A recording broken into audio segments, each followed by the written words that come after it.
Good morning, everybody. This is lesson, if you will, number 4 of 5 in the life of Joseph. And I don't know about you, but I've enjoyed it. Joseph is one of the most amazing figures to me in all of the Bible. By way of review, Joseph arrives in Egypt a very different man than the man who departed Dothan. In chapter 39 of Genesis, we discover that Joseph is sold to a high-ranking military official named Potiphar. And while he's serving in Potiphar's house, Potiphar's wife takes a liking to him and attempts to seduce Joseph.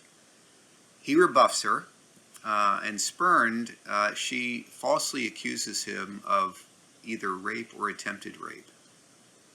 And in Genesis 40, we discover that Joseph is sent to prison. Now, just think about the context of that. That's probably in itself an act of providential intervention, because my hunch is that in that culture, in that society, a man as powerful as Potiphar, a military man, whose wife was allegedly either raped or there was an attempted rape, probably that the penalty for that would be death. And so the fact that Joseph was sent to prison was in itself probably an act of mercy. And it might even suggest that Potiphar had his own doubts about his wife's claims. Who knows? But Joseph goes again as this script that God's now writing for his life, this script that he's trying very hard to cooperate with. He goes from slave to servant to inmate. Okay, one step forward, 2 steps back. And so this script continues to unfold, and the scenes that God seems to be placing Joseph in are clearly not all that pleasant. And while in prison, Joseph meets the chief cupbearer and the chief baker of Pharaoh, the king. And because Pharaoh was, not pleased with them, he had both of them placed in prison where they met Joseph. Now again, that also may have been an act of providence and mercy, for all we know. Again, if the king is not happy with you and you're serving that closely, my hunch is 9 times out of 10, off with your head.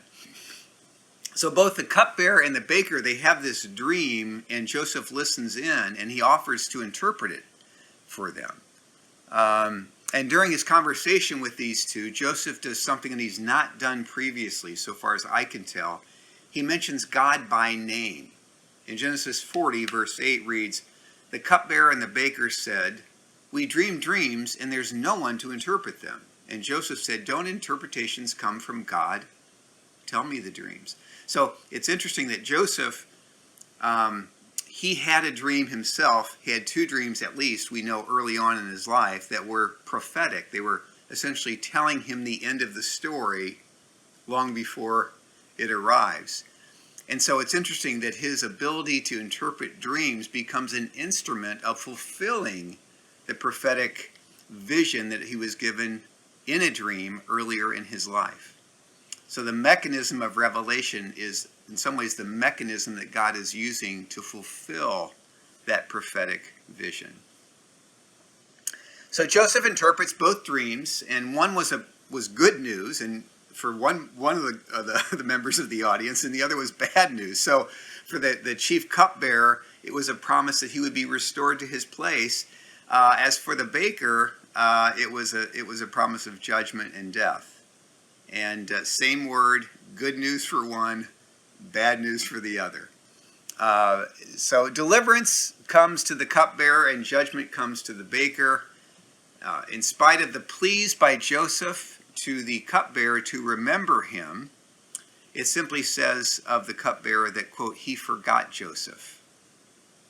And so it's interesting, at least I'm wondering whether God or whether Joseph was wondering of God, why? That makes no sense. Why did you deliver somebody who would promptly betray me by simply forgetting me? So once again, this pattern is emerging where Joseph blesses somebody only to be judged by them or betrayed by them. So Joseph is trying to be faithful to Potiphar, and he's met with a prison sentence for doing the right thing.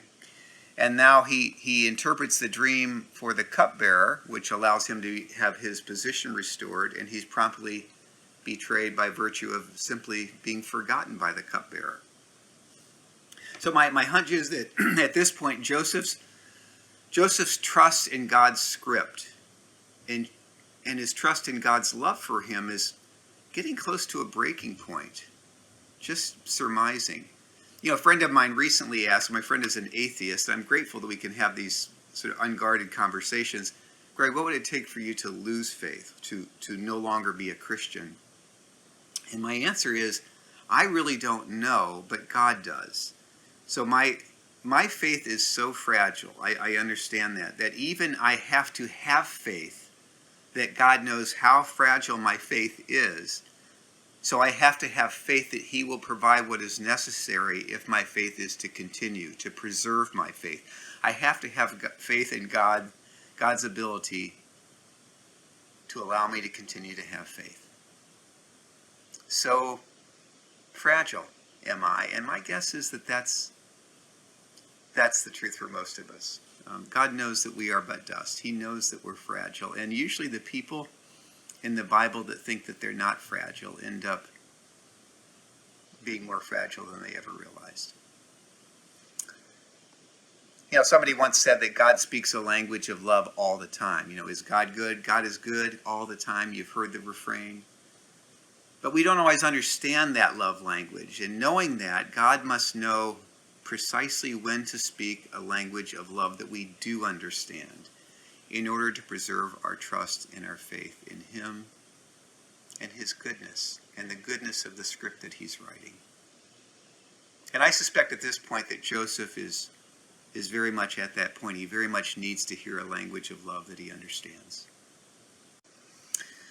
So the setting is that Joseph longs to hear a love language that he understands, because the love language God has been speaking has undoubtedly been difficult for Joseph to understand or to discern.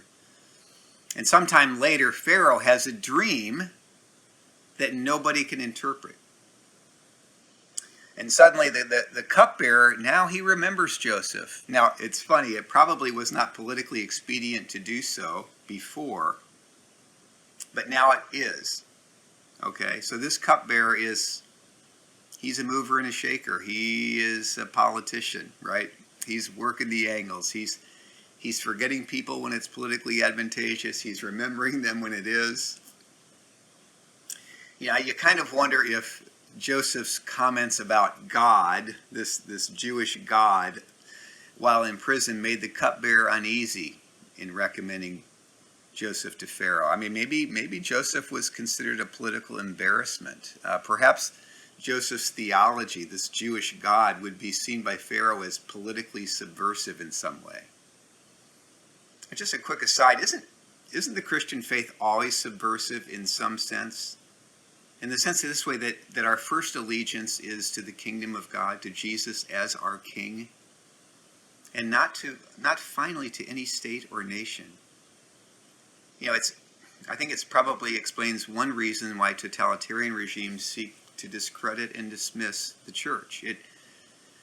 The state cannot command total allegiance with such institutions like the church being present in them. They understand that Christianity is politically subversive, that our political allegiances, our national allegiances, are always going to be, by definition, qualified ones. They are subservient to our allegiance to Jesus and to his kingdom. When I was in a campus ministry for many years, in my opinion, what happened was the organization that I worked for took a very legitimate, expressed a very legitimate civic and moral concern, and we began to pursue addressing that. But in the process, what happened was it became politicized.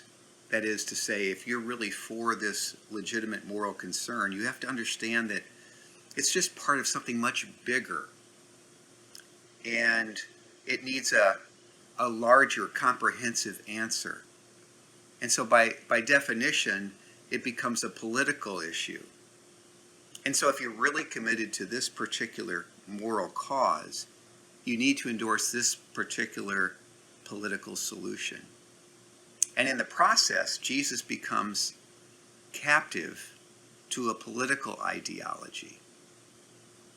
So, as I had said at the time, much to the chagrin of people, because the way that it works is that if you can't endorse the political ideology, again, in the minds of many, you then are against the moral legitimacy of the cause or of this particular concern.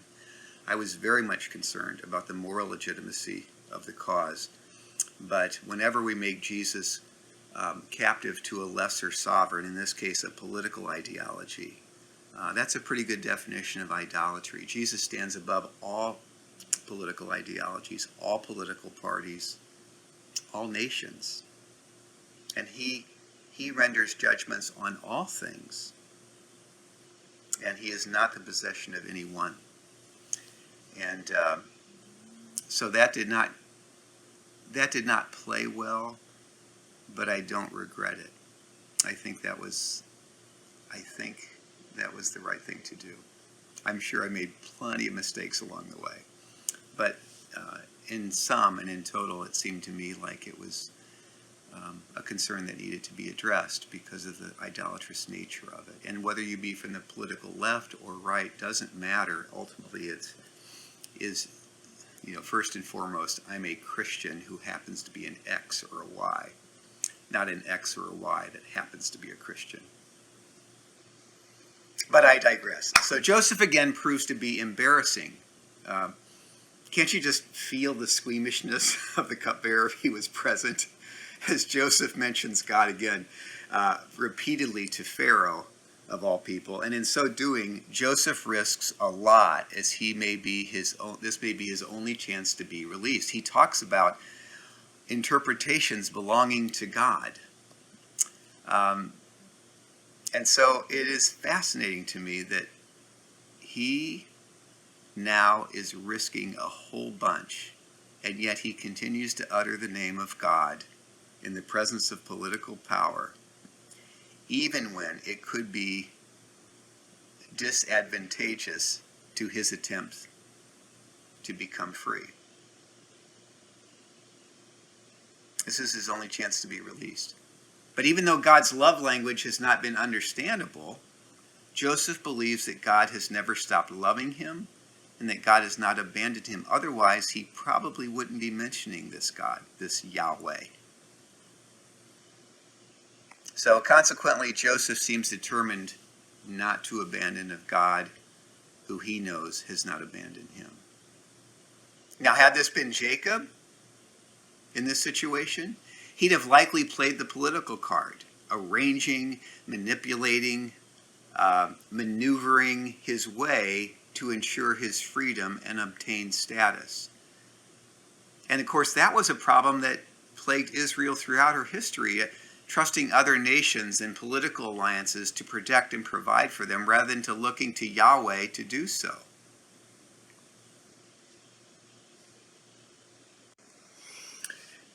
Hi, everybody. I know I'm wearing my glasses here. It just helps me see better. So you never know which Greg you're going to get, depending on the segment. So just by way of review, we talked about how Joseph, unlike his father Jacob, continues to obey God and decides not to start maneuvering his way through life like his father Jacob would. Maneuvering typically is the antithesis of faith. Like if you ever wonder what does faithlessness look like, well, it probably shows up in my own life when I become loveless, and it also shows up in my own life when I start to begin to try to arrange and maneuver my way through life. Thankfully, unlike his father, Joseph breaks that intergenerational legacy from his father. He lives very differently, even in the most dire of circumstances.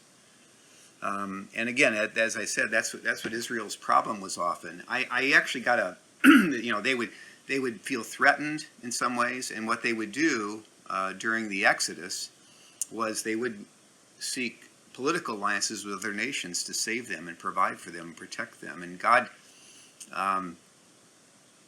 continues. If you look at the the prophets and some of the passages in the Old Testament, God continues to say, listen, I delivered you from the man. I delivered you from Pharaoh. Excuse me. I can certainly take care of you now that you're in the wilderness. So you don't need to look to these other nations. Look first and foremost to me. But Israel was, reticent to learn that lesson, right, as we all are. I have a friend of mine in a nonprofit organization who, when COVID hit,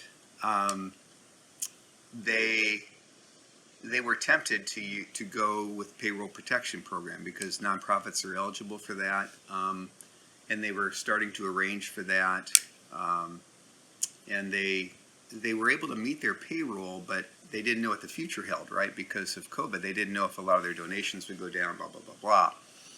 And so just about everybody they talked to, with the very best of intentions, wanted to apply for it. And many people applied for it. I want to be very careful. I'm sure you want me to be careful here, not to render judgments on those that did, because I think in that sense, the revelatory word on how to respond to something like the payroll protection is morally neutral. Everybody has to work that out with God, and in some cases the answer is yes, this is a means of grace, and others maybe, no, I don't think we need to do that. Well, my friend was all set to apply for it, and then he kept reading these passages, repeatedly, about God taking care of Israel and how Israel didn't need to look to other nations, and that they keep turning. It's sort of like, I don't know what the movie is, Up, where they try to teach the dog how to do things, and the dog's like, yep, squirrel. Okay, I think we're like that. Yeah, God, you can be trusted. Other nations. And so that was kind of Israel's thing, just like all of us. So he said he conferred with some people in the organization, and it's a faith-based Christian organization. And he said, I don't know what God's leading other nonprofits to. I think in our case, which is unique, I think maybe this is a word from God for us to just say, hey, you've taken care of us from the very start. You can trust me going forward. And so they decided not to apply for it. And that, they were a little unsettled by it. They don't know what the future holds, but then again, none of us do. And so then about a week later, he tells me that he gets a phone call from one of his friends and donors whose mother was taking care of a woman who had lost her husband and had no children.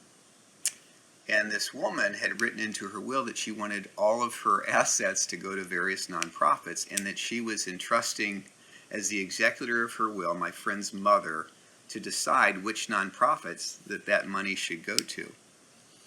And so my friend got the call from one of his donors, and his donors informed him that he recommended my friend's nonprofit as one of the recipients. And so he met with my friend, or with his friend, and then with the friend's mother, and received a check for almost exactly the same amount as what he would have received through the payroll protection plan. So it was a great lesson, and was a real one of those wonderful moments. And my friend would say, hey, listen, Greg, this I don't want to give you the impression this is how I always roll, because I usually don't. He's kind of like me, trust God as a last resort rather than a first. But he said, I just hope that encourages you in some ways, knowing that I was in a nonprofit as well. So I love that story. And he would say, God doesn't always operate that. This is pretty rare, but it is to be celebrated when it happens. And it is to be passed along, not because we've, as he would say, we've done anything special, but we just happened to take a risk, and God met us there. So anyway, just a great story, and one that I could see Joseph doing that.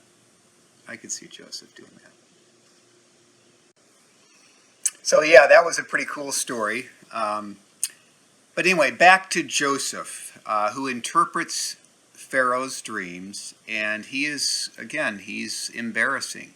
He's politically embarrassing. He keeps bringing up God in these public settings in the presence of Pharaoh, who undoubtedly worships if any gods, the gods of Egypt. But no, Joseph is throwing caution to the wind. He explains the interpretations of the famine that's going to be coming, and he makes sure that to give credit where credit is due, no matter how perilous that might be.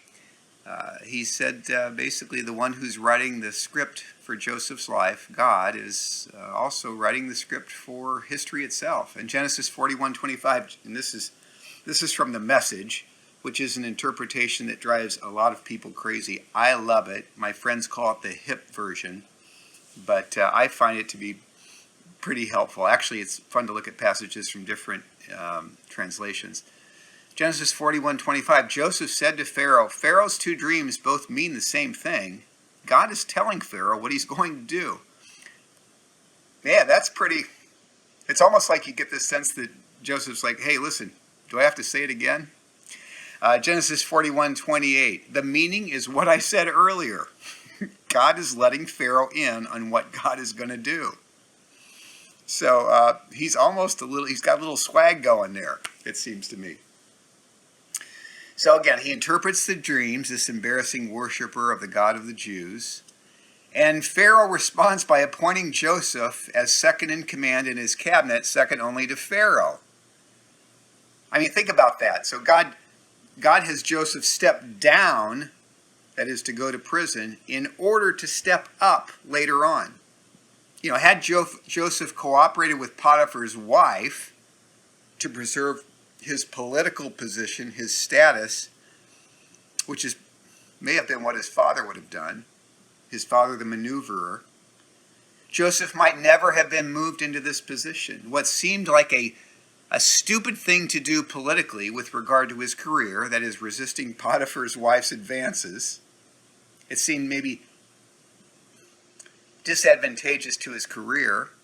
It ended up being the wise thing to do, and that wisdom was unveiled in time. But isn't that often the case? So often obeying God is pretty much at odds with expediency. In fact, sometimes it feels foolish, if not suicidal. In the short term, it actually may be suicidal, but obedience rather than maneuvering is in the long run the wisest thing that we can do, even though we can't see it from here. God has the 30,000-foot view. We are on the forest floor. We only see the tree in front of us. What we can't see, however, is that God sometimes uses our obedience today, that is, our willingness to read our lines, if I can return to that analogy, that metaphor, that God uses our obedience today to move us downward in order to move us upward, and if not upward, at least forward. Let me repeat that.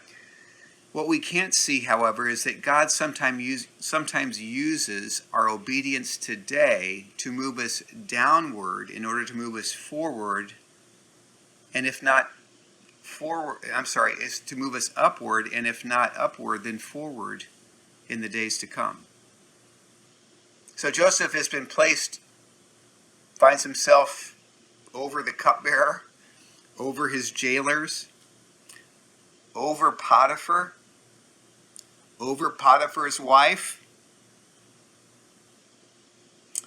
over all who had dealt him an injustice, but there is no hint of reprisal. So, I'm going on too long. Let me just conclude with some questions. First of all, just for your own personal use, has God of late been speaking a love language that you can understand? Or has his love language been difficult, if not impossible, for you to understand? Tell him about that. Sometimes I'll see somebody and they've had just a series of difficulties, and it's almost like, Lord, please speak a language of love that they understand. They desperately need to hear that. I remember, who was it? Oh, I forget her name. But she'd heard another Christian suffering, and she said, Lord, she was very brazen, very honest, very out front with Jesus. She said, It's no wonder you don't have more friends given the way you treat those that are your friends. So she had this sort of spontaneous, combustible relationship with Jesus, which we're a little aghast at, but I think God probably considers that a compliment because she brings her whole self to it. Dorothy Sayers, I believe, is the one that said that. And secondly, can you think of a time in which you obeyed God and you paid a significant price for it? You suffered for it. Now, do you regret that? And if so, be honest. Or have you seen in time that obeying God then, rather than doing what was advantageous to you, was actually really the wise thing that was only unveiled in time? As for our discussion on Sunday morning, gang, I'm going to throw three very open-ended questions out. One is, what was most meaningful to you about this section, Genesis 39, 40, 41, and why was that meaningful? Secondly, what's something that remains very puzzling to you about this section, this episode in the life of Joseph? And finally, what sort of person would especially benefit from reading this episode or these series of events in Joseph's life? We can discuss that on Sunday and anything else that pops up. Again, feel free to email me if you have even other questions you'd like to ask. Feel free, greg.porter@danielfoundation.net. Look forward to seeing you guys on Sunday morning, and thanks for tuning in.